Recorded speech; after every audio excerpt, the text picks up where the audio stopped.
Assalamualaikum warahmatullahi wabarakatuh. Good morning, Miss Puspanu Pitasari, our lecturer. We Group 1 want to share our discussion results about speech organs and general sound produces. But before that, I will introduce ourselves first. My name is Kemas Muhammad Nurrahman, and the other member is Inge Wahyu Andinda, Tegar Budiman, Arda Nawaro, and Etreliani. Okay, without further ado, shall we start the presentation? The first one that will be presenting is myself, and I will talk about the vocal cords. The vocal cords. In humans, vocal cords, also known as vocal folds or voice reeds, are folds of tissue in the throat that are key in creating sounds through vocalization. The size of vocal cords affects the pitch of voice. When you speak, the bands come together and vibrate to make sound.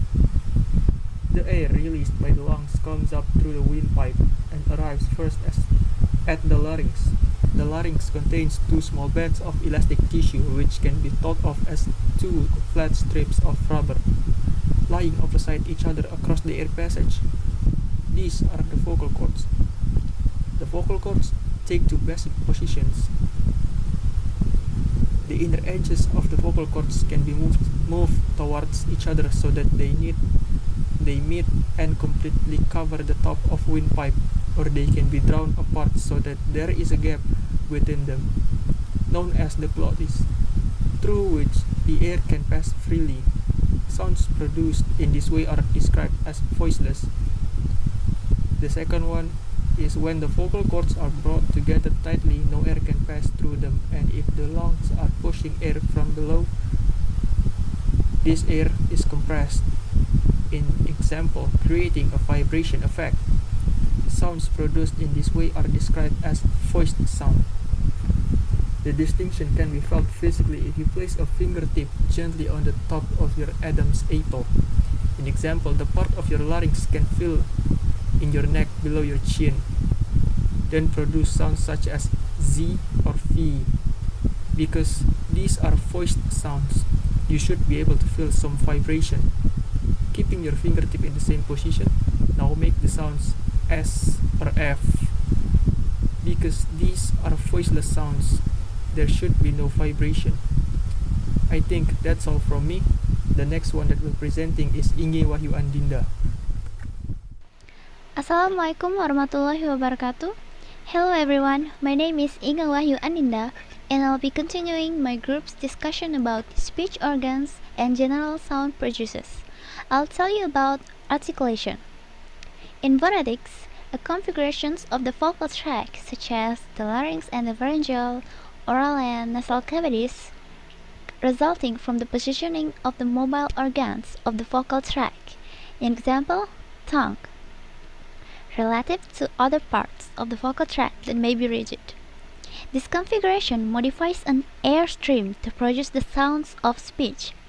The main articulators are the tongue, the upper lip, the lower lip, the upper teeth, the upper gum ridge, the hard palate, the veillum, the uvula, the pharyngeal wall, and the glottis. Articulations may be divided into two main types, primary and secondary. First, primary articulation refers to either the place and manner in which the structure is made for a consonant or the tongue contour, lip shape, and height of the larynx used to produce a vowel. Secondary articulations occurs when the articulation of the consonant is equivalent to the combined articulations of the two or three simpler consonants, at least one of which is an approximant. The secondary articulation of such co-articulated consonants is approximant-like articulations. I think that's all I can tell you about articulations. The next subject will be presented by Tegar Budiman. Assalamualaikum warahmatullahi wabarakatuh. Let me introduce myself. My name is Tegar Budiman. Today I will continue to explain about speech production. Speech production. Speech is produced when the air origination from the lung space and the vocal folds and gets modulus in the vocal tract. The sound at the glottis and the interpret on excitation filtered by vocal tracts. The airflow is soundless and the bonus are production by making change the airflow. The most important mechanisms are the vibration of the vocal cords causing periodic excitation, forming narrow pieces in the vocal tract causing nausea excitation, and closing the vocal tract anteriorly in some place and removing the closure, which causes an impulse like excitation. In the following, we present the different types of excitation. Number 1. Phonation. Phonation, the most important type of excitation caused by regular vibration of the vocal folds. The glottis opens and closes periodically and causing coughing up of the fire flow, typically on frequency of 50 to 500 Hz, depending on the speaker. One open-close sequence is called a period and its duration determines a fundamental frequency. Phonemes with vibrating vocal folds are called voice sounds, vowels, and resonant sounds. Number 2. Breathing. Breathing during normal breathing, note the close ends with open. Number 3. Unvoiced sounds. The glottis is more or less open and the vocal folds are not vibrating. Number 4. Whisper. During whisper, the vocal close is closed and the cartilaginous glottis is open causing friction. So, I hope you understand when we explain about and thus I say. Assalamualaikum warahmatullahi wabarakatuh. Assalamualaikum warahmatullahi wabarakatuh. Hello, my name is Ardan Waro. I am from Group 1. Here, I will continue to explain about the speech organ. The first is lips. Lips. It is obvious that the lips can take up various different positions. It can be brought firmly together as in P or B or M, so that they completely block the mouth. The lower lip can be drawn inward and slightly upwards to touch the upper front teeth as in the sound F and V. Number 2. Teeth. The lower front teeth are not important in speech except if they are missing certain sounds.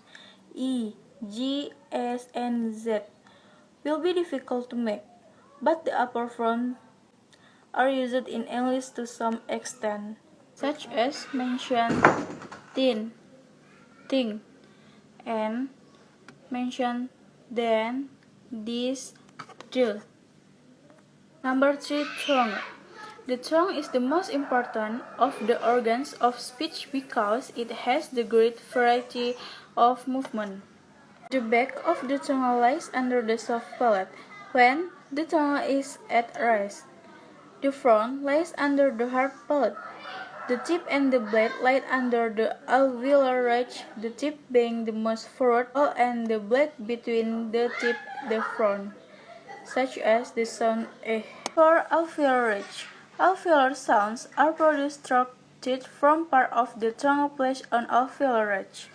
Sounds made with tongue touching alveolar ridge such as T, Z, A, D, and N. For the sound S, air from teeth continuously through the mouth, but the tongue is raised slightly close to the alveolar side.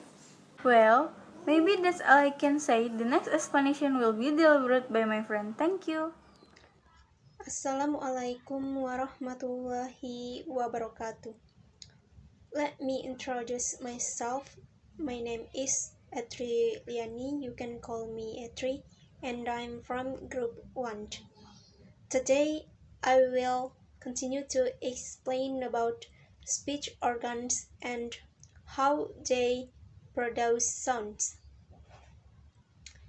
In speech organ, there are lips, teeth, tongue, alveolar ridge, hard palate, velum, uvula, and glottis.